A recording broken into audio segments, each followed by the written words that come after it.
संग है जो वायु सम, निर्लेप है आकाश से। निज आत्म में ही विहरते, जीवन न पर की आस से।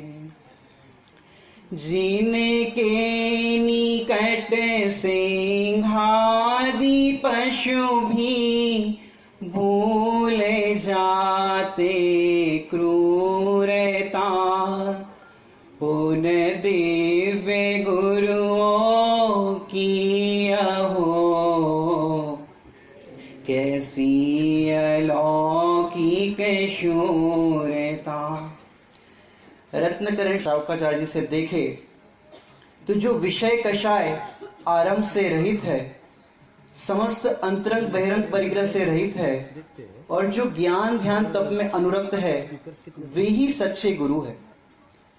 श्री कुंद आचार्य स्वामी से देखे तो 5वीं गाथा लिखते समय उन्होंने बताया, दर्शाऊं तो करना प्रमाण, ये गुरु की गुरुता है।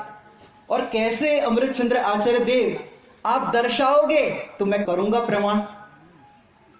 सचमुच अध्यात्म रस का रसिया ही जिन शासन का गुरु है, और अध्यात्म रस का रसिया ही जिन शासन का शिष्य है।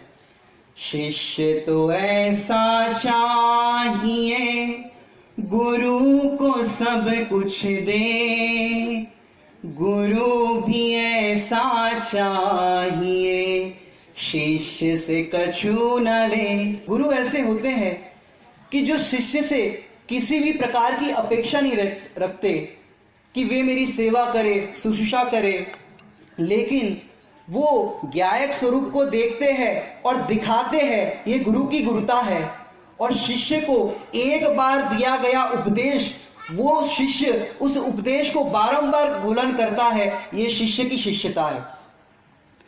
समय सार जी की 49 गाथा की टीका से देखे तो जिसने अपना सर्वस्व भेद ज्ञानियों को सौंप दिया है, यह शिष्य की शिष्यता है। और कैसे है वे गुरु, जिसने अपना पर्याय का कोना कोना शुद्ध द्रव्य को सौंप दिया है, यह गुरु की गुरुता है। जिसने अपना सर्वस्व गुरु को सौंप दिया हो, यदि पर्याय की औदायिक भाववशात कोई कमजोरी हो जाए, कोई दोष हो जाए, तो वो श्री गुरु के पास निश्चल भाव पूर्वक अपने दोष प्रस्तुत करता है और उन दोषों का योग्य प्रायश्चित मांगता है। ये शिष्य की शिष्यता है। और शिष्य के बताए गए दोषों को गुरु उन दोष रूप ना देख करके, औदैहिक भाव रूप ना देख करके उसको पारिणामिक भाव दिखाता है। ये गुरु की गुरुता है। दृष्टांत की दृष्टि से कि गुरु आज्ञा जो होती है अविचारणीय होती है। एक दृष्टांत देखते हैं कि चाणक्य और चंद्रगुप्त, वो दोनों सैनिकों से बचकर भाग रहे थे।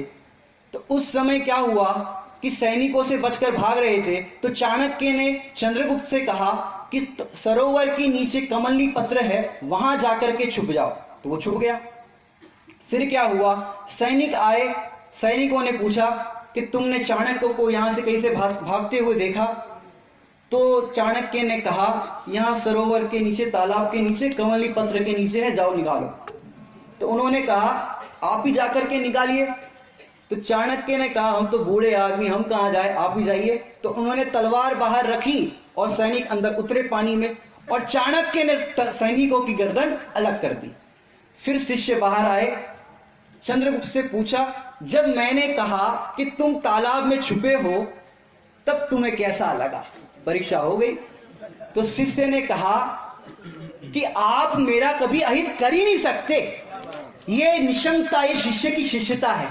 जिसने एक बार गुरु का, अपनी भाषा में कह तो सिलेक्शन कर दिया, सिलेक्ट कर दिया कि ये मेरे गुरु, और हर तरह से टोडरमल जी की भाषा में कहे तो आज्ञा प्रदानी से परीक्षा प्रदानी श्रेष्ठ है। तो परीक्षा करके जिसने गुरु को सिलेक्ट कर दिया, फिर उसके बाद उस पर शंका नहीं करना, ये शिष्य की शिष्यता है। उसके बाद देखे तो श्रुत सागर मुनिराज को याद किए बिना मन नहीं मानता। आपको प्रसंग पता ही होगा रक्षाबंधन पर्व का, जो इसी हस्तिनापुर भूमि से भी कुछ जोड़ रिलेशन है, सबको पता है।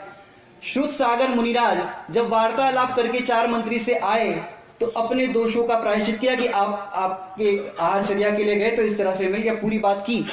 तो गुरु अकंपनचार्य उन्होंने सोचा कि जब तुम्हारे द्वारा किया गया ये वार्तालाप, वे 4 मंत्री तुम्हारा ये अपमान सहन नहीं कर सके और तुम सहन नहीं कर पाए उत्तम माधव धर्म के धारी, तो वे कैसे सहन कर सकते। अब उन्हें लगा कि संघ पर संकट है, अब ये श्रुत के सागर और इतने महान, लेकिन अब क्या करें, संघ पर संकट है। अब वे गुरु तो विचार में पड़ गए, लेकिन शिष्य कैसे है वो श्रुत सागर कि उन्होंने कहा कि मैं उसी स्थान पर जाकर के ध्यान करता हूं जिस स्थान पर मैंने वार्तालाप किया था। शिष्य ऐसा होता है जो प्रायश्चित नहीं मांगता, स्वयं दंड लेते हैं गुरु की आज्ञा में, ये शिष्य की शिष्यता है।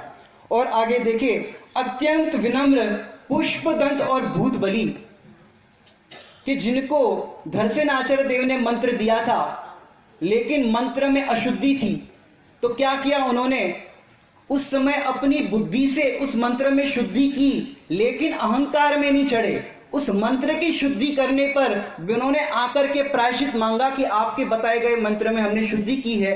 लेकिन कैसे वे गुरु, जब मंत्र दिया था तब कहा था कि यदि कोई कमी रह जाए, गलती हो जाए या मंत्र सिद्ध ना हो तो मेरे पास दौड़े दौड़े मत आना, आत्मा का गुरु आत्मा है, ये बताइए गुरु की गुरुता है। ये तो मुनिराजों की बात हुई थी। अब मुनिराजों से निचली भूमिका की बात करें तो हमारे पूज्य गुरुदेव श्री ने सभा के अंदर प्रश्न किया रामजी भाई बापूजी से कि बापूजी, गुरु जी ज्ञान खाए कि ना खाए, बोलो भाई क्या होगा।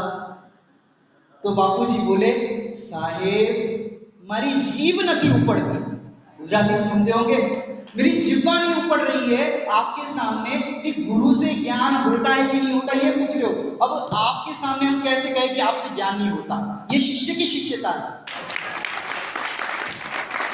अब मेरा दूसरा पहलू बात करके पूरी करूंगा। मेरा दूसरा पहलू है ब्रह्मचर्य का अंतरंग फल एवं बहिरंग फल। ब्रह्मचर्य का अंतरंग फल तो यह है कि अपने स्वभाव का आश्रय करने पर जो शांतता, निराकुलता प्राप्त होती है, अंदर में सुख की प्राप्ति होती है, ये अंतरंग फल है। और बहिरंग में देखें तो अहिंसा, अचौर्य, सत्य, ये आदि धर्म प्रकट होते हैं, ये बहिरंग फल है। और देखें तो डॉक्टर को देख करके डॉक्टर बनने का भाव आता है, शाहरुख खान को देख करके बच्चों को एक्टर जैसा बनने का भाव आता है। ऐसे ब्रह्मचारियों का जीवन देख करके लगता है सचमुच जीवन तो ऐसा होना चाहिए। ये ब्रह्मचर्य की बहिरंग प्रभावना है। अंतिम बात कहकर के बात पूरी करूंगा। पूर्व में सुदर्शन सेठ जी के उदाहरण से भी बात की थी रवि भैया ने, उसको नहीं लेते हुए एक अभिराम कुमार हुए हैं, भरत के पूर्व भव की ये घटना है। वहां पर बताया कि उनका विवाह करने का कोई भाव नहीं था, लेकिन उन्होंने पिताजी की आज्ञा के कारण वो विवाह तो कर लिया, लेकिन अंतरंग से बहुत वैराग्य परिणति के धारी थे। तो उनको 3000 कन्याओं के साथ विवाह कराया। जम्बू स्वामी में तो 4 कन्याएं थी और एक रात व्यतीत करनी थी, प्रातःकाल दीक्षा लेनी थी, तो वो तो छोटा सा प्रसंग था। लेकिन 3000 कन्याएं और अभिराम कुमार एक, और 64,000 वर्ष तक ये रहा। अब उस समय सोचो, इतना समुदाय तो बड़ा नहीं है, 3000 लोग हो, यहां पर हो 3000 उनकी पत्नियां चारों तरफ, और अभिराम कुमार सोचो कैसा। और अंतरंग में ब्रह्मचर्य, और उनकी ऐसी दृढ़ता थी, माने कैसी ब्रह्मचारी की दृढ़ता होती है, ये भी उन आगम से अपन देख सकते हैं। उस समय प्रसंग कैसा बना, सारी उनकी पत्नियां उनसे कह रही है, हे स्वामी एक बार मेरे रूप को देखो, सारी कह रही है। अब वो वैराग्य परिणति ब्रह्मचर्य के धारी क्या कह रहे हैं, क्या देखे ये विकृत है चिद रूप को तुम देखो। देखने योग्य तो ये सोचो। हमको तो लगता है एक पत्नी को छोड़ नहीं पाते, लेकिन कैसे ज्ञानी धर्मात्मा 64,000 वर्ष तक 3-3 हजार कन्याएं और अखंड 80 दारा जिसे कहते हैं 80 दारा व्रत का जिन्होंने ब्रह्मचर्य का पालन किया, आगम प्रमाण है कि ऐसे महान जीवों से बहिरंग में भी प्रभावना हुई है। जिनकी अंतरंग परिणति इतनी निर्मल होती है तो उनका बहिरंग जीवन भी क्यों ना निर्मल होगा।